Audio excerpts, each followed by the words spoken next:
நன்றி. அடுத்தபடியாக வாழ்த்துறை வழங்க மாண்புமிகு தொண்டாமுத்தூர் சட்டமன்ற உறுப்பினர் எதிர்க்கட்சி கொறடா திரு SP வேலுமணி ஐயா அவர்கள் வருகிறார்கள்.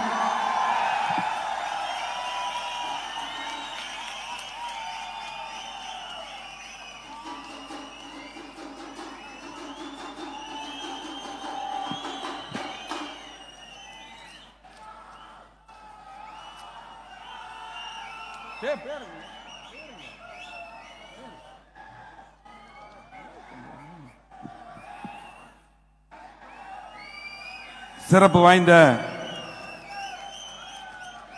ஒரு எழுச்சியான வரலாற்று சிறப்புமிக்க அத்திக்கடவு அவனாசி திட்டம் தந்த வரலாற்று நாயகருக்கு நம்முடைய அத்திக்கடவு அவனாசி திட்டத்தினுடைய கூட்டமைப்பு சார்பாக மாபெரும் பாராட்டு விழா நிகழ்ச்சிக்கு வருகை தந்து இந்த திட்டத்தை தந்தது மட்டுமல்ல, இந்த கோவை, திருப்பூர், ஈரோடு மாவட்டத்துக்கு இந்த திட்டத்தை மட்டுமல்ல 50 ஆண்டுகளாத வளர்ச்சியை 4 வருடம் 2 மாதம் அவர் ஆட்சி செய்த காலத்திலே அம்மாவுடைய ஆட்சியை வழிநடத்தின போது கேட்ட திட்டங்களை எல்லாம் கொடுத்த அருமை அண்ணன், தமிழ்நாடு முழுவதும் அதிகமான திட்டங்கள் தந்த ஒப்பற்ற முன்னாள் முதலமைச்சர், எதிர்க்கட்சி தலைவர், அனைத்து இந்திய அண்ணா திராவிட முன்னேற்றக்கூடிய பொதுச் செயலாளர் அருமை அண்ணன் எடப்பாடியார் அவர்களே,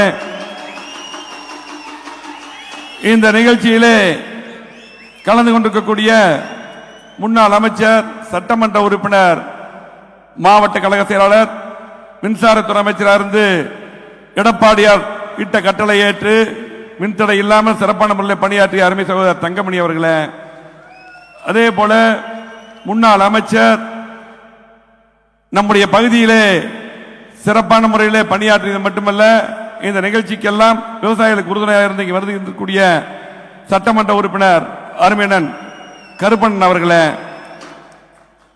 இந்த தொகுதியினுடைய சட்டமன்ற உறுப்பினர், முன்னாள் சட்டப்பேரவை தலைவர் அருமையண்ணன் தனபால் அவர்களே, முன்னாள் அமைச்சர், முன்னாள் சட்டப்பேரவை துணைத் தலைவர், மாவட்ட செயலாளர் அருமையண்ணன் பொள்ளாச்சி வா ஜெயராமன் அவர்களே, இந்த நிகழ்ச்சியை சிறப்பாக நடக்க விவசாய கூட்டமைப்பு உறுதுணையாக இருந்து சிறப்பான முறையிலே இரவு பகலாக பணியாற்றிய இந்த பகுதியினுடைய எங்களது மாவட்ட செயலாளரும் கவுண்டம்பாளையம் சட்டமன்ற உறுப்பினருமான அருமையண்ணன் PRG அருண்குமார் அவர்களே, இந்த நிகழ்ச்சியிலே கலந்து கொண்டிருக்கூடிய முன்னாள் அமைச்சர், கழக அமைப்பு செயலாளர் அருமையண்ணன் தாமோதரன் அவர்களே, அதே போல முன்னாள் அமைச்சர், மாவட்ட செயலாளர், சட்டமன்ற உறுப்பினர் உடுமலை ராதாகிருஷ்ணன் அவர்களே, முன்னாள் அமைச்சர், சட்டமன்ற உறுப்பினர் MSM ஆனந்தன் அவர்களே, முன்னாள் அமைச்சர், சட்டமன்ற உறுப்பினர் AK செல்வராஜ் அவர்களே, சட்டமன்ற உறுப்பினர்கள் மகேந்திரன் அவர்களே, முன்னாள் அமைச்சர், சட்டமன்ற உறுப்பினர் அருமையண்ணன் அக்ரி கிருஷ்ணமூர்த்தி அவர்களே, சட்டமன்ற உறுப்பினர்கள் VP கந்தசாமி அவர்களே, விஜயகுமார் அவர்களே, ஜெயராம் அவர்களே, ஜெயக்குமார் அவர்களே, இன்னும் முன்னாள் சட்டமன்ற உறுப்பினர் நிறைய பேர் இருக்கிறீங்க, நம்ம குணசேகரன் உட்பட நிறைய இருக்கிறீங்க, இந்த தொகுதியிலேயே நிறைய இருக்கீங்க.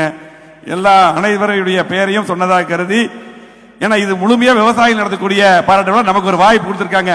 ஆகவே இங்க இருக்கக்கூடிய மேடையில் இருக்கக்கூடிய அத்தனை பேருக்கும், இங்க முன்னால் இருக்கக்கூடிய அத்தனை பேருக்கும், குறிப்பாக இந்த நிகழ்ச்சியை சிறப்பான நடத்தி கொண்டிருக்கூடிய அத்திக்கடவு அவனாசி திட்டத்துடைய அந்த கூட்டமைப்பை சேர்ந்த கிட்டத்தட்ட 70 ஆண்டு காலமாக பல்வேறு போராட்டங்கள் நடத்தி அதுக்காக பெரிய கூட்டமைப்பை அமைத்து பல்வேறு சோதனைகள், சொன்ன போன உண்ணாவிரதம் போன்ற பல்வேறு சோதனைகள் எல்லாம் கண்டு கடைசியாக புரட்சி தலைவி அம்மாவுடைய அரசை வழிநடத்திய அண்ணன் எடப்பாடியார் அவர்களால் இந்த திட்டத்தை கேட்டு பெற்று சிறப்பான முறையில் நிகழ்ச்சி நடத்தி கொண்டிருக்கூடிய அந்த கூட்டமைப்பை சேர்ந்த அத்தனை பொறுப்பாளர்களே, தலைவர், செயலாளர், அத்தனை பொறுப்பாளர்களே, அத்தனை பேருக்கும் நெஞ்சார்ந்த மனமார்ந்த நன்றி கலந்த வணக்கத்தை உரித்தாக்கி பத்திரிகை துறை நண்பர்களுக்கும் நன்றியை தெரிவித்துக் கொள்கிறோம்.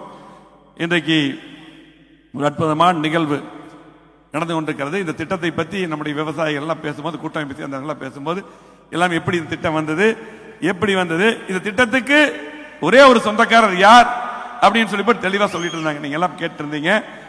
இன்றைக்கு புரட்சி தலைவர் எம்ஜிஆர் அவர்கள், அவருக்கு புரட்சி தலைவர் என்று நாம் எல்லா மக்களும் அன்போடு அழைக்கிறார்.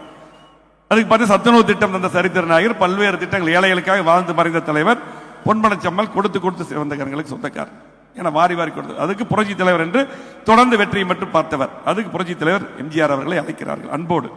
அதே போல புரட்சி தலைவி அம்மா அவர்களை புரட்சி தலைவி என்று அழைக்கிறார்கள். பல்வேறு திட்டங்கள் உங்களுக்கு எல்லாம் தெரியும். இன்றைக்கு முல்லை பெரியாறு அணையை உயர்த்தியவர். இன்னைக்கு பல்வேறு காவிரி பிரச்சனைக்கு தெரியும். அம்மா ஆரம்பிச்சாங்க, எடப்பாடியார் முடிச்சு கொடுத்தாரு, காவிரி மேலாண்மை வாரியம் அமைத்து கொடுத்தாங்க. தமிழகத்துடைய உரிமைகளை மீட்டெடுத்த தலைவி அம்மா அவர்கள். பல்வேறு திட்டங்கள் பாத்தீங்கன்னா, தொட்டில் குழந்தை திட்டம், மழைநீர் சேகரிப்பு திட்டம் என்று, தாலிக்கு தங்கம், அம்மா உணவு என்று சொல்லிட்டே போலாம். இதுக்கெல்லாம் கொண்டு வந்த அம்மா அவர்கள் புரட்சி தலைவி என்று அன்போடு அழைக்கிறார்கள். அதுக்கப்புறம் பாத்தீங்கன்னா, இன்றைக்கு எடப்பாடியார் அவர்களை புரட்சி தமிழர் என்று எதுக்காக அழைக்கிறார்கள்? இன்றைக்கு அந்த பெயருக்கு சொந்தக்காரர் எதனால்? இன்றைக்கு பாத்தீங்கன்னா, புரட்சி தலைவி அம்மா தந்த திட்டங்கள் மட்டுமல்ல, மக்களுக்கு தேவையான திட்டங்கள் இருந்த ஒப்பற்ற தலைவராக. உங்களுக்கு எல்லாம் தெரியும், இங்க இருக்க நம்ம 3 மாவட்டம் இருக்கோம். இங்க எல்லா திட்டம் வந்தது, கேட்ட திட்டத்தை பூரா கொடுத்தார். எல்லா திட்டத்தையும் கொடுத்தவர் புரட்சி தமிழர் எடப்பாடியார் அவர்கள். உங்களுக்கு எல்லாம் தெரியும், குடிமராமத்து திட்டம், காவிரி கோதாவரி இணைப்பு திட்டம், ஆனமலை நல்லாறு திட்டத்துக்கு, காவிரி கோதாவரி திட்டத்துக்கு டெல்லி போகும்போது நானும் போயிருந்தேன். தொடர்ந்து முயற்சி பண்ணார். இன்னைக்கு அவர் திரும்ப முதலமைச்சர் வந்து அந்த திட்டம் வந்திருக்கு. அதே போல ஆனமலை நல்லாறு திட்டம், பாண்டியார் பண்ணம்லா பேசியிருந்தாங்க. 2 முறை சீஃப் மினிஸ்டர், அதாவது 2 முறை இன்றைக்கு பாத்தீங்கன்னா கேரளா சீஃப் மினிஸ்டர் பார்த்து இதுக்காக முயற்சி பண்ணது அண்ணன் அவர்கள். அது மட்டுமல்ல, இன்னைக்கு மும்மணி இலவச மின்சாரம், வேளாண் கடன் தள்ளுபடி, வறட்சி நிவாரணம், இதெல்லாம் நிறைய திட்டங்கள் சொல்லலாம். 7.5% இடஒதுக்கீடு அரசு பள்ளி. இன்னும் நீட் எல்லாம் ஏமாத்திட்டு இருக்காங்க. அரசு பள்ளியில் படிக்கின்ற மாணவ மாணவிகளுக்கு 600க்கு மேற்பட்ட எம்பிபிஎஸ் பிடிஎஸ் படிக்கிறாங்கன்னா எடப்பாடியார் காரணமா இல்லையா? இதெல்லாம் எல்லாம் தமிழ்நாட்டுக்கு எல்லா பக்கம் வந்தது. இந்த பகுதிக்கு எப்படி புரட்சி தமிழர் என்று அன்போடு அழைக்கிறார்கள் என்றால், இது போல திட்டங்கள். என்ன திட்டம்? அத்திக்கடு வனார் திட்டம், நம்ம அனுபவிக்கிற திட்டம். இந்த திட்டத்தை எல்லாரும் பேசிட்டு இருந்தாங்க.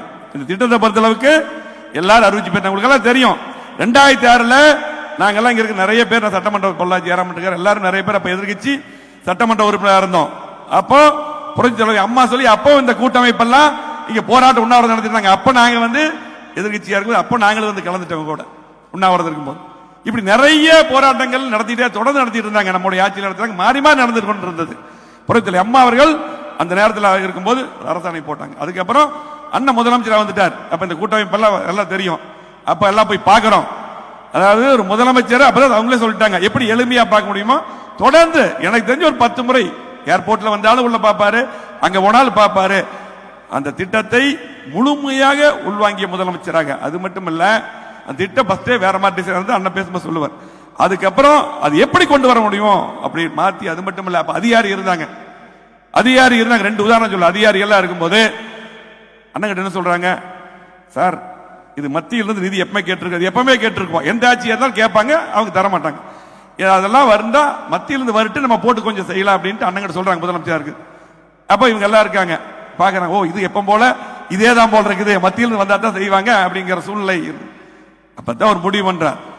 ஒரு விவசாயியாக இருந்து எல்லாம் சொல்றாங்க, ஒரு விவசாயி மட்டும்தான் நிறைவேற்ற முடியும், விவசாயி முதலமைச்சரா நீங்க இருக்கிறீங்க என்று சொல்லி அதிகாரிகள் என்ன சொன்னாலும் நீங்க நோட் பண்ணிக்கங்க, அதிகாரிகள் என்ன சொன்னாலும் ஒரு முடிவெடுக்கக்கூடிய முதலமைச்சராக, தெளிவாக எடுக்கக்கூடிய முதலமைச்சராக எடுத்து முழு நிதியும் ஒதுக்கி தந்து அத்திக்கட வனார் திட்டத்தை நமக்கு தந்தவர் எடப்பாடியார். இந்த அத்திக்கட வனார் திட்டத்துக்கு யாருமே சொந்தம் கொண்ட முடியாது. இந்த அத்திக்கட வனார் திட்டத்துக்கு கொண்டு வந்து சொந்தம் கொள்ளக்கூடிய ஒரே தலைவராக எடப்பாடியார் மட்டும்தான். விவசாயிகள் சொல்லிட்டாங்க. அப்படி வந்து பல்வேறு சோதனைகளை கடந்து முழுமையா நிதி ஒதுக்கீடு மட்டுமல்ல, நேரா வந்து அடிக்கல் நாட்டினார். அடிக்கல் நாட்டி இன்றைக்கு வந்து அந்த திட்டத்தை தொடர்ந்து ஆய்வு பண்ணாரு. எனக்கு தெரிஞ்சு முழுமையாக 90% முடிச்சிட்டார். தொடர்ந்து அந்த திட்டத்தை அப்டேட்லயே வச்சிருந்தார். இவ்வளவு ஆயிரம் என்னாச்சு கேட்டு, இது மட்டுமல்ல எல்லா திட்டமும் அப்படித்தான் முதலமைச்சர் இருக்கும்போது இது மட்டும் இன்னொரு ஒரு சின்ன உதாரணம். உங்களுக்கு எல்லாம் தெரியும், இப்ப எல்லா பக்கமே இன்னைக்கு எல்லா பில்டிங்க்கு டாக்ஸ் எல்லாம் அதிகம் பண்ணியிருக்காங்க இல்லையா? கரண்ட் பில் எவ்வளவு கட்டுறீங்க, இதெல்லாம் அதிகம் பண்ணியிருக்காங்க. எல்லா டாக்ஸும் கொரோனா வந்தது. அப்ப நான் உள்ளாட்சித்துறை அமைச்சர் எல்லாம் எங்க அதிகாரிகள் எல்லாம் போய் இல்ல மத்தியில் ஒரு சர்க்குலர் வந்திருக்குது, நீங்க டாக்ஸ் அதிகம் பண்ணணும், வரி அதிகம் பண்ணணும்னு சொன்னாங்க. அவர் சொன்னார், அப்போ கொரோனா வந்து மக்கள் கஷ்டப்படுறாங்க, கொரோனா வந்தங்காட்டி இன்னைக்கு வருமானம் அரசாங்கத்துக்கு இல்ல, ஆனா மக்கள் கஷ்டப்படுறாங்க, கண்டிப்பாக அந்த வரியை நான் உயர்த்த மாட்டேன், மக்களுக்கு கண்டிப்பாக அந்த சுமையை ஏற்ற மாட்டேன் என்று தொடர்ந்து எந்த டாக்ஸ் போடவில்லை. இன்னைக்கு ஒவ்வொரு வீட்டுக்கும் எவ்வளவு கட்டுறீங்க, கரண்ட் பில் எவ்வளவு கட்டுறீங்க, சொத்து வரி எவ்வளவு கட்டுறீங்க, இதுதான் எடப்பாடி. அது மட்டுமல்ல, உங்களுக்கு எல்லாம் தெரியும், இன்றைக்கு இன்னைக்கு அண்ணன் அவர்கள் நாராயணசாமி நாயுடு ஐயாவுடைய மணிமண்டபத்தை கட்டி நேரடியாக அம்மா அறிவித்தாங்க, முழுமையாக அதை கட்டி திறப்பலா பண்றதுக்கு நேரம் வந்தார். உங்களுக்கு எல்லாம் தெரியும், விவசாயிகள் எல்லாம் வந்திருப்பீங்க. நாராயணசாமி நாயுடு ஐயாவுடைய மணிமண்டபம் மட்டுமல்ல, காளிங்கராயர் அவர்களுக்கும் மணிமண்டபம் கட்டினது யார்? எடப்பாடியார் அவர்கள். பாத்தீங்கன்னா விவசாயி எப்படின்னு பாத்துங்க, நாராயணசாமி ஐயா அவர்களுக்கும் காளிங்கராயர் ஐயா அவருக்கும் மணிமண்டபங்கள் அண்ணன் அவர்கள். அப்பதான் அறிவிச்சார், அங்க வந்து அந்த மேடையில மண்டபம் திறந்து வச்சுட்டு என்ன அறிவிச்சார்? அத்திக்கடவு அவனார் திட்டம் 2 விடுபட்ட குளங்களுக்கு நீர் நிரப்ப திட்டத்தையும் அறிவித்தவர் எடப்பாடியார். ஆகவே இன்றைக்கு அத்திக்கடவு அவனார் திட்டம் மட்டும் கொடுக்கல, பாண்டியார் பொன்னமலா ஆனமலையார் நல்லா திறதுக்கு அப்புறம் அண்டமலை நானும் பொள்ளாச்சி ரமண்ண அப்ப பாத்தீங்கன்னா கருப்பனை அப்ப வந்து போலீஸ் மினிஸ்டர் இருந்தார், எல்லாத்தையும் கூட்டிட்டு போய் வச்சு கமிட்டி போட்டு அதுக்கப்புறம் நடந்தது. அதுக்கப்புறம் இந்த 3-4 வருஷம் அப்படி கிடப்புல போட்டாங்க. ஆகவே அண்ணன் அவர்கள் கண்டிப்பாக நிச்சயமாக இன்னைக்கு விவசாயிகள் இன்னைக்கு அற்புதமான இந்த கூட்டத்தை நடத்துறீங்க, நன்றி அறிவிப்பு கூட்டத்தை இந்த மேடையில சொல்றோம். ஒரு வருஷத்துல அண்ணன் முதலமைச்சரா வருவார், தமிழ்நாட்டு மக்கள் முடிவு பண்ணிட்டாங்க. அப்பொழுது அத்திக்கடவு திட்டம் 2 நிறைவேற்றி விடுபட்ட குளங்களுக்கு போறாம் தண்ணீரை கொண்டு வருவார். அதே போல நீங்கள் எதிர்பார்த்து பாண்டியார் பொன்னம்பலா ஆனமலையார் நல்லா திட்டம் எல்லாம் 100 ஆண்டுகளாக எதிர்பார்த்த திட்டங்கள், இதெல்லாம் இந்த திட்டம் எல்லாம் வர வேண்டும் என்றால் ஒரே ஒருவர் தான் முதலமைச்சராக வர வேண்டும், அது எடப்பாடியார் மட்டும்தான் முதலமைச்சராக வந்தது திட்டம் அறியும். இது யதார்த்தம். இன்னும் நிறைய பேசலாம், பின்னாடி வந்து அண்ணன் பேசணும், அதை கேட்கறதுக்கு ஆர்வமா இருக்கீங்க. இந்த கோவை மாவட்டத்தில் திருப்பூர் மாவட்டத்தை உங்களுக்கு தெரியும், இந்த மீட்டிங் கோவை மாவட்டம். இன்னைக்கு கோயம்புத்தூருக்குள்ள போங்க, எத்தனை பாலங்களின் நாயகனாக எடப்பாடியார் இருக்கிறார் இல்லையா? அத்தனை கேட்டது பூரா கொடுத்த அத்தனை சாலைகள், கூட்டு குடிநீர் திட்டங்கள், இன்னைக்கு எல்லா திட்டங்களும் அவர் அண்ணன் பேச சொல்லுவார், எல்லாம் ஞாபகத்தில் வச்சிருப்பார். திருப்பூர் ஈரோடு கோயம்புத்தூருக்கு கேட்ட திட்டங்களை பூரா கொடுத்தார். கூட்டு குடிநீர் திட்டங்கள், கிராம சாலைகள் பூரா, கிராம சாலைகள் நான் தான் அமைச்சராக இருந்தேன், எல்லா சாலைகள் போடப்பட்டது, அத்தனை சாலைகளும் போடப்பட்டது, நெடுஞ்சாலைத்துறை எல்லா சாலைகள், எல்லா பாலங்கள், ஸ்மார்ட் சிட்டி திட்டம், இன்னைக்கு அத்தனை திட்டங்களும் கொண்டு வந்து கொடுத்தவர். 50 ஆண்டுகள் இல்லாத வளர்ச்சியை கொடுத்தவர் எடப்பாடியார். ஆகவே இன்னைக்கு மக்கள் முடிவு பண்ணிட்டாங்க. இங்க மட்டுமல்ல, இந்த 3 மாவட்டம் மட்டுமல்ல, தமிழ்நாடு முழுவதும் ஒரே குரல் தான் ஒலித்துக் கொண்டிருக்கிறது. என்ன குரல்? எப்ப எடப்பாடியார் முதலமைச்சர் வருவார், எப்ப எடப்பாடியார் முதலமைச்சர் வருவார், நமக்கு மீண்டும் திட்டங்கள் கிடைக்கும் என்று இன்னைக்கு ஒட்டுமொத்த மக்களும் முடிவு செய்து விட்டார்கள். ஆகவே இன்னைக்கு பாத்தீங்கன்னா இன்றைக்கு அற்புதமான இந்த கூட்டத்தை ஏற்பாடு செய்து எங்களை எல்லாம் இந்த நிகழ்ச்சிக்கு அழைத்த இந்த கூட்டமை சேர்ந்தவர்கள், எத்தனையோ உண்ணாவிரதம், எத்தனையோ போராட்டங்கள், எத்தனையோ கஷ்டங்கள் பட்டு இங்க இருக்கீங்க. எல்லாரும் வந்து பேசிட்டு போயிருக்கிறோம், உங்களுக்கு கலந்துட்டு போயிருக்கிறோம், எல்லா கட்சிகள் இருந்தாலும் கூட இன்றைக்கு உங்களை எல்லாம் உங்களுடைய கஷ்டத்தை புரிந்து கொண்டு நிறைவேற்றுவார் எடப்பாடியார் அவர்கள் என்று சொல்லி உங்களுக்கும் நிகழ்ச்சி நடந்ததற்கு உங்களுக்கும் நாங்களுடைய நன்றியை தெரிவித்துக் கொள்கிறோம். அதே போல பாத்தீங்கன்னா செயற்கரிய செயல்களால் யுகங்கள் கடந்து புகழ் மனம் பரப்பும் வரலாற்று நாயர்களாக கல்லணை தந்த கரியாட் பெருவளத்தான் முல்லை பெரியாறு அணை கட்டிய பென்னி குயிக் பரமிக்குளம் ஆழியார் அணை திட்டம் அமைய காமராஜர் ஐயாவுக்கு உறுதுணையாக இருந்த VK பழனிசாமி கவுண்டர் பவானி அணை கட்டிய காளிங்கராயர் வரிசையில் அத்திக்கடவு திட்டம் தந்த நல்லாட்சி நாயகன் வறண்ட பூமியை சோலைவனமாக்கிய அந்த எடப்பாடியாரின் புகழ் பார் உள்ளவரை புகழ் கொடி கட்டும். அவரை வாழ்த்தி வணங்குகிறேன். நன்றி, வணக்கம்.